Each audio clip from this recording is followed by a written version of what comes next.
Coach Roberts, Northwest Elite Camp here at Eastern Washington University. Reminds me a lot of Edinburgh, Pennsylvania, by the way. It does a little bit. It's pretty cool. It's like the campus runs into a cornfield or I don't know, wheat field, whatever those fields Got are. a lot of ag country out here. Yeah, I've been to Edinburgh a couple times. It's a little bit similar. It's real similar. Okay, so looking at camp here, there's so much logistics, so many moving parts. How many kids did you guys get this week at your first camp here in Eastern Washington? I think it's about 180. I'm not positive, but we're pretty close to that. You know, we had some late additions and, you know, people not show or whatever, but yeah, I think we're pretty close to that.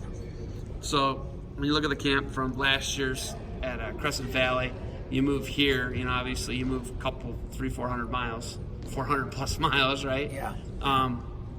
You guys have grown. You went from 125 last year to 180. What do you think the goals are here moving forward for you guys in your camp system and what you're doing with Kevin Roberts Wrestling, Man on Fire, and what you guys are doing? What's the goals and growth?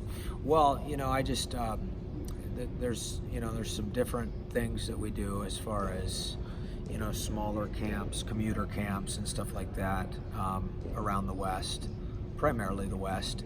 And then, you know, as far as like the summer system with, like, you know, the team camp or the, you know, the intensive camp and stuff like that, you know, obviously we're looking at, you know, growing that in the numbers, and, you know, I would expect it to keep growing.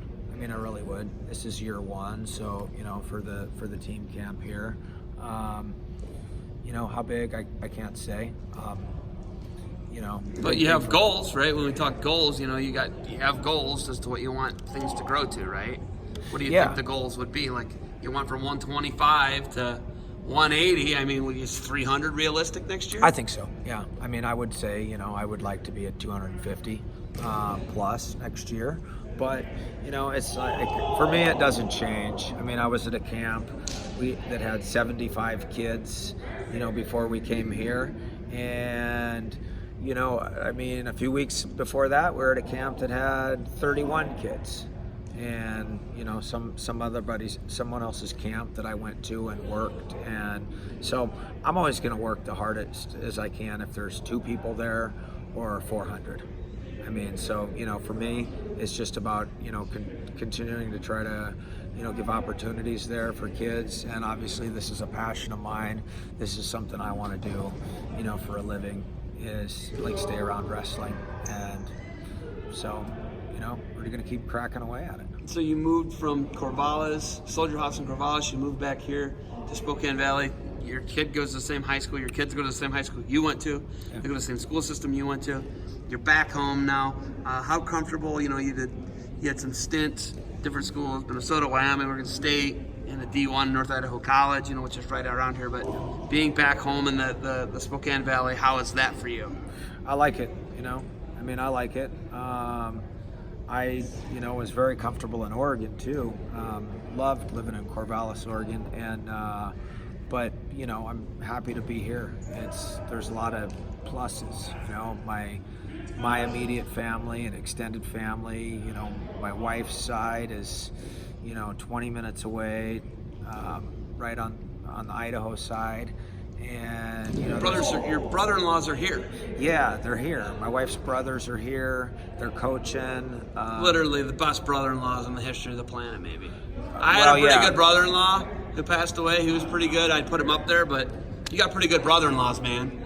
Yeah. And they're wrestling guys. They are. They are. Owen and I did the interview. Oh, yeah. What are the chances, right? How do these two wrestling families get married together, right? The Burrows, Jordan Burrows. Right. You know, his wife is her brother. That's how they met. Oh, I didn't know 2011 NCAAs. Okay. Mary Archer, I think it is. Okay. Right, for American. I don't know if I'm saying the name right. Yeah, but he qualified at like 141. That's how he met his wife. All right. Right. So we've got you know, we have wrestling families, right? You know, it's crazy to think about it, right? Yeah. So David Taylor is married to Jimmy Kennedy's sister, right? Okay. So you know what I mean? Like these wrestling families. What's that been like? Marrying into a wrestling family and her marrying into your wrestling family, who lived next to each other. Yeah, In- so in we neighboring grew up. communities? They were a little bit older, just a little bit older. So we weren't, I didn't know them, but yeah, I met the girl before I met the brothers that came with the girl. So so I wasn't introduced to them, through their brothers or nothing like that. I met this girl, and then, 1998. And Is that what it was? yeah, Were you at North 1998. Idaho then? Yeah, I just started there, right. So I was living in Coeur d'Alene. I took this job, first coaching job after college, coaching at the junior college there, thankful for that opportunity, always still to this day, and I'm coaching there. And then, I meet this girl, and then, the rest is how it goes. But yeah, her brothers were wrestlers, and not just were they wrestlers, they were very, very pretty good, excellent wrestlers, state champion, state runner-up type guys. And oh, by the way, my high school coach was their coach. Oh, yeah. Before. So how about that? Before. Literally, I said that to him. I go, you coached those guys to their state finals, state championships. Then you coached Kevin. Now Kevin's married to their sister, and he's like, it's just like, it's crazy to think that this is how this works, right? It's fate. But it's our sport, brings a lot of people together. Yeah. Did you meet her at a wrestling tournament? Is that what it was? You recruiting? No. I met her at the alumni match. It was a wrestling event, though. Yeah, she came down to watch the alumni match. It was around Halloween, and and at North Idaho College back in the day, we always kicked off the year with like this alumni match. And so, she was maybe, I don't know, 23 or something, starting. She was a teacher. She was like a first-year school teacher right out of college, and she came to watch. She found out, I don't know. That was before cell phones, so I don't even know how she knew. There was no texting going on. Flyer on the wall? Yeah, that some of her buddies, some guys she went to school with, because she was a student there back in the day, that they were coming and, they were going to go and wrestle that night. So her and some girlfriends just happened to go down there and watch the match. So wrestling. It's a Yeah, wrestling thing, man. I saw her. It was a wrestling event. Yeah, I saw her. And boy, she changed you. She changed my life for a long time.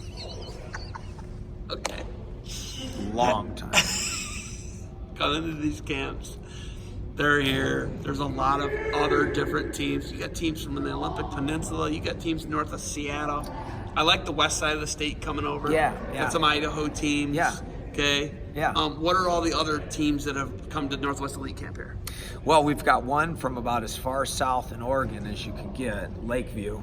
I think they were 9 hours from here. Oh my gosh. So they came 9 hours. They're the here. California border. Yeah. Central South Oregon, South Central Oregon. However, Holy smokes. middle of the They're state. south of Crater Lake. Oh yeah, and east. Oh wow. East, so Klamath Falls almost. east. East of that. Yeah. Wow. 100 miles east of that. That's crazy. So Yeah. you got, you got Oregon, Washington, you got the Northwest covered, right? Yeah, we got some Idaho schools, some pretty good, traditionally, pretty good teams from there, the northern part of the state. What do we got to do to draw more, though? I guess that's the question. It's like, obviously, more people got to watch these videos, but Yeah. how do we draw more? I just think, hey, word of mouth, right? First year camp, and I think your best advertising is always other people's recommendation. I think it's other people's recommendation. Hey, they treat us right there. They work hard for us. We had some good clinicians. People were super impressed with Ashnault and Schlater, both as obviously knowing what they're doing out here, but taking time with the kids, really spending time with the kids. Being personable guys. Did a great job for us. So, you just keep cracking away at it.